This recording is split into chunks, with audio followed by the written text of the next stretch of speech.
issues relating to foreign and security policy, some trade policy, it was absolutely essential that I found that I needed to find those who could guide me in the journey that we were undertaking in the urban space. And I must confess that Jannagrah was not only in many ways a philosophical guide, but they helped me at every stage. I see many others around this table, including my friend Ragan and so many others that I've stopped naming them. So I think no matter which way we look at it, the urban rejuvenation that the Prime Minister embarked on, I had a predecessor who was far more ambitious. He used to use the word urban renaissance. I am more modest, so I am cautious with words. But I can tell you all that is really, now whether you take the central schemes or take what has happened, all that is quantifiable. But I don't think the purpose today is to talk about the government schemes as much as it is to look at the A6 report. By the way, I have a young researcher who put a yellow slip on it. I'm sure I'll take it out during the discussion. And he said, if you get a chance to comment on it, don't hold back. It's fantastic. You know, it was superlative. He talked about and told me things which were not there earlier, etc. But those are the high standards that one has come to associate with my friends Swati and Ramesh and the work that Jannagrah does. I just want to make one introductory comment, then list out a few things which I think we have done well. And that is that the Prime Minister was very clear that urbanization presented an opportunity because of the many challenges. I think he was acutely conscious of the fact that the urban space had been subject to neglect. He doesn't talk about that much. I'm much harsher in my characterization, and I think the neglect has been criminal in many respects. But we try to make up in terms of what we've done, in terms of the urban, what we call the central schemes. But I think the steps that we have taken, which I would like to point out today, and I'll come to that after I just give you a few comments on the 6th edition of the A6 report, which has been released today. When I was going through the report yesterday, and I'll come to the yellow slip of my researcher later, the fact that this report includes the study of 82 municipal legislations, 44 town and country planning acts, 176 allied acts, rules and notifications, 32 other policy scheme documents, and 27 additional data sets pertaining to urban development in India. It's truly a meticulous and praiseworthy effort, and I want to compliment you for that. I glanced through the 10 key recommendations that this report has made. I endorse these propositions and believe that these 10 instruments of change can deepen the principle of decentralization and devolution in urban governance and revitalize the spirit of the 74th Constitutional Amendment Act. I also note that the report has acknowledged that the Modi government has taken some unprecedented actions in working towards this agenda, including, and those are the points I think we make with confidence and in the full knowledge that that is the right direction. A 6-fold increase in the Finance Commission grants to urban local bodies from the 13th Finance Commission to the 15th Finance Commission. The High-Level Committee on Urban Planning, which was constituted in 2022, recommended in its first report to set up a National Urban Regional Planning Authority to be led by the Prime Minister. The 15th Finance Commission distinguished between million-plus urban agglomerations and other cities, providing for 100% outcome-based funding of approximately rupees 38,196 crores to 50 urban agglomerations with incentives for air quality, water supply and sanitation. The Amrut program instituted 11 mandatory reforms in ULBs including improving creditworthiness of cities, operationalizing municipal bonds, and the professionalization of the municipal cadre. 12 cities have raised more than rupees 4,384 crores through municipal bonds. The one-of-a-kind integrated command and control centers, which have been set up under the Smart Cities mission, they are closely monitoring and enhancing municipal performance through ICT intervention. And I'm very happy that all 100 today are operational. In 2020, Mission Karam Yogi, now Karam Yogi Bharat, was launched as an ambitious civil service reform. I can confidently say that for the first time since the 74th Amendment Act was passed in 92-93, we've been a government which has taken measures to not only decentralize implementation of urban development programs, but also provide our ULBs with greater financial resources and access to build capacity, execute large-scale missions, and take risks. The Modi government has disbursed unprecedented funds to undertake urban planning reforms. In 2023-24, this allocation was rupees 15,000 crores. We have incentivized and prioritized reforms as well.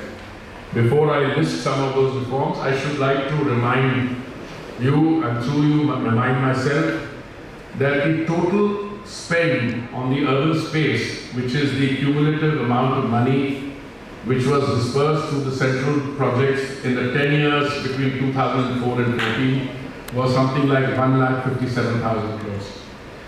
The Modi government central schemes began to be conceptualized in May 2014 when the Honorable Prime Minister took charge.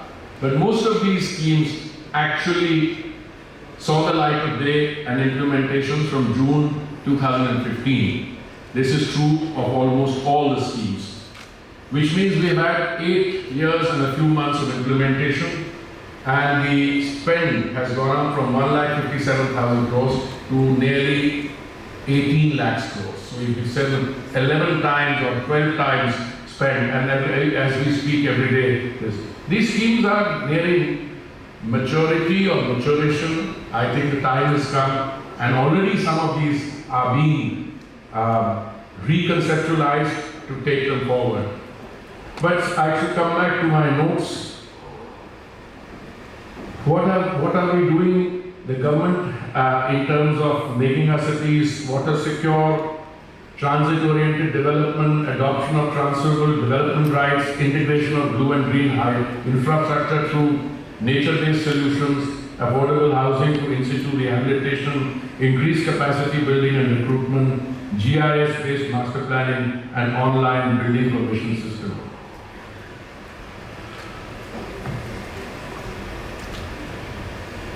I am not sure, but I've been led to believe by some of my friends who are early collaborators in this, that this constitutes the most comprehensive and planned urbanization program undertaken anywhere in the world.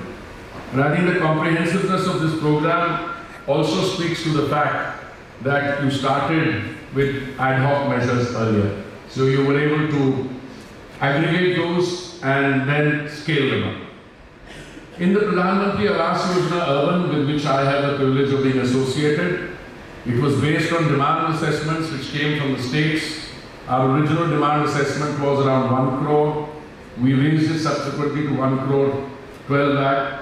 Today I can say, as a scheme has its final coordinates in place, we have sanctioned 1 crore 19 lakhs, 1 crore 9 lakh homes have been grounded, and I think about 77, 78 lakhs have already been handed over to beneficiaries. The Swachh Bharat mission, and I think this is the fulcrum.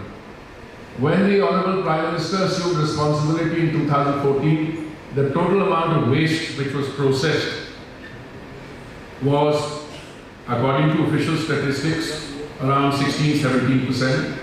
But I should qualify those official statistics to say they are based on data feedback from the states, and I always have a healthy respect for every state submitting its data when they round off a little more. So I would say it's 15% or 16% of our waste in 2014 was being reprocessed. I'm very happy to inform you today that figure has reached 76%. But more than the happiness of how much waste is being reprocessed, I say with a sense of confidence before this distinguished audience that I have absolutely no doubt that in the next 2 years, 100% of the waste that we will produce will be reprocessed. Now that's a big statement to make because it's always a journey, a tough call on how much you produce and how much you can reprocess, because that explains the legacy dump sites that many of our cities have. And I will make an equally bold statement. In 2 years we will have completed the bioremediation and all those dump sites would have been remediated by then. Amrut addressed the basic social infrastructure such as water and sewage in 500 cities.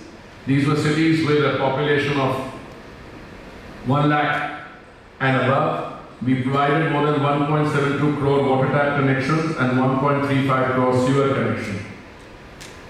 Now you can argue that in terms of geography and scale, Amrut 1 was probably covered only 65% of our urban space, and Swachh Bharat Mission also, the strength of that is not the number of toilets we built, which is 110%, 120% of what was required in terms of public and community toilets, the individual household toilets, but the fact that a scheme of the government was transformed into a project of the government became a Jannagrah. It became a project of the people.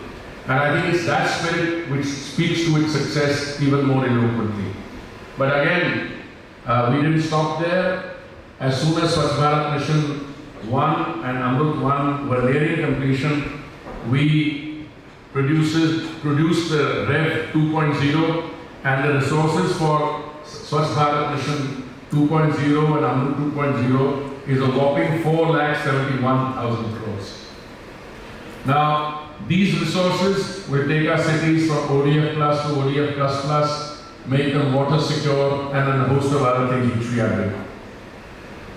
I want to briefly touch on the smart city mission and our metro system. A common refrain in any action I had, any interaction I had in 2017 when I joined the team was the smart cities kahan hai, kya hoti hai, etc. That question doesn't appear anymore because the Smart Cities Mission, 6,069 projects worth over 1.1 lakh crores have been completed. The question now is, what India requires is many more smart cities. And I think when the Prime Minister and the decision making decides on that, there's already talk of smart district, there's already talk of smart blocks, using technology, digital technology, to take the lessons learned from the smart cities experience. We have clearly learned on the job when the BJP produced its manifesto for the 2014 election. The language used was, we will produce 100 new smart cities. Clearly